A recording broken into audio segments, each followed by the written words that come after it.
Hello mga kabady, nandito naman ang inyong kabady na nasa Mindoro na, wala na sa New Zealand.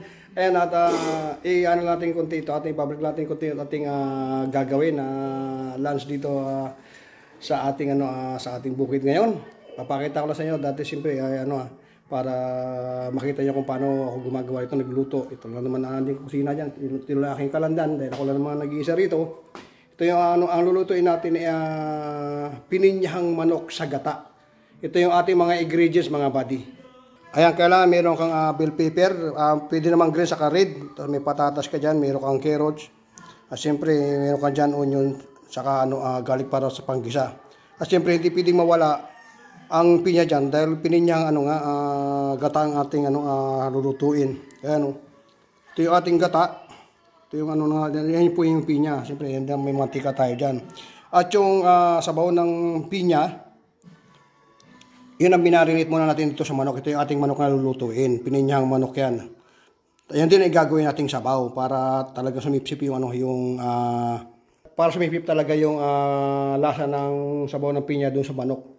Kaya pag after 30 minutes saka natin lulutuin yan, igigisa natin sa pan. Ayan, unti-untiin natin yan pag tapos lagyan na konting tubig medyo kulang. And then bago takpan, palambutin muna natin bago unti-unti natin ilalagay natin yung bell pepper, yung mga carrots, saka yung pinya. And then bago natin ilalagay yung gata. Titimplahan natin at pagkatapos pwede na natin kainin yung natin. Ginigisa na natin yung ating garlic saka onion. Yan. Pag medyo nagba-brown natin yan, bago natin ilalagay yung manok dyan, rin natin yan, ibabrown din natin yung manok bago natin ilalagay yung sabaw ng pinya. Yan na magluluto sa kanya dyan. Kaya mga pare, kung mapapansin nyo, nilagay ko na yung manok. Medyo lang natin to, lang natin na konti dito, ilan natin dito na konti. Pababarin natin to ng konti rito. Ayan. Tapos dahil medyo marami talagang umaapaw-apaw siya rin sa may kawali. Mga ilang minutes lang naman yan na mag-brown yan. Tapos ilalagay natin yung yung sabaw niya. Tapos tatakpan natin para hanggang sa may lumambot na yan. Bago natin isusunod yung kanyang mga ingredients na mga gulay-gulay.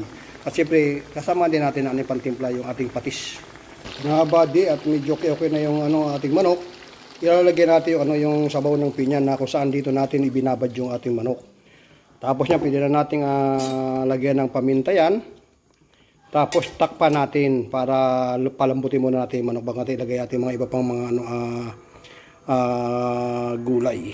Medyo okay na siya. Pwede natin ilagay yung ating mga gamit, yung ating carrots. Talagang yung ating carrots, kukunti lang, puro laman yung puro laman yung ating puro manok. Para pampakulay yan. Tapos siyempre masarap din yung may mga patatas yan. Kasi isa rin sa pampagana yan, isa rin parang ulam yan . Ayan, patatas. Ngayon kung gusto yung mas makulay, pwede kayong gumamit ng dalawang kulay na bell pepper, green saka pula para kitang-kita yung kulay, yung pagkakaiba. Tapos pagkatapos niyan, tatakpan ulit natin yan para lumambot. Yan. Susunod na natin yan bago natin ilalagay yung gata pag malambot na yung ating mga patatas at carrots. Bago natin titimplahan ngayon, lagyan natin yung gata para swak na swak sa panlasang Pinoy. Yan, pwede na natin isunod yung ating yung ating pinya kasi alam niyo naman ang pinya, na yan, hinog na yan, hindi natin pwede sabay sa mga hilaw kasi malalapak lang yan. Yan, lagyan na natin ating pinya dyan. Tapos isunod na natin yung ating gata. Sabay timplahan na rin natin. Yan, lalagyan natin yung ating gata. Yung gata natin ginamit, hindi tayo nagano ng gata na yung sa may bao para matagal pa. Ito na lang ginagawa ko para mabilis. Bumibili na lang ako ng gata na nasa nasa ripak na. Hindi ka na kailangan pang magpiga-piga. So siyempre kung nasa bukid ka, wala ka naman ganito. Ito kung nasa may gata na Kaso lang magkudkud ka. Tapos magpipiga ka pa ngayon. Yan. Tapos lagyan natin ng ating seasoning. Lagyan ng paminta. Tapos kung meron kayong nor cube na chicken, pwede nyo lagyan din yan. Sa akin, wala akong nor cube. Kaya nilagay ko lang siya ng magic syrup dahil ang magic syrup ay masarap. Kaya lagyan natin ng magic syrup. Baka naman magic syrup. At syempre lalagyan natin siya ng patis. Yan, yung patis yung gagawin ito yung pampaalad dyan. Yan. Tapos hatakpan ulit natin. Pag ano yan, ayos na yan. Mga kabady, tuto na yung ating pininyahang manok sa gata. Ang sarap naman yan. Grabe oh.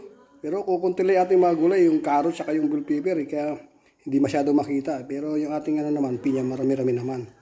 Ang ating talagang manok ko dyan na marami. Kaya kain na!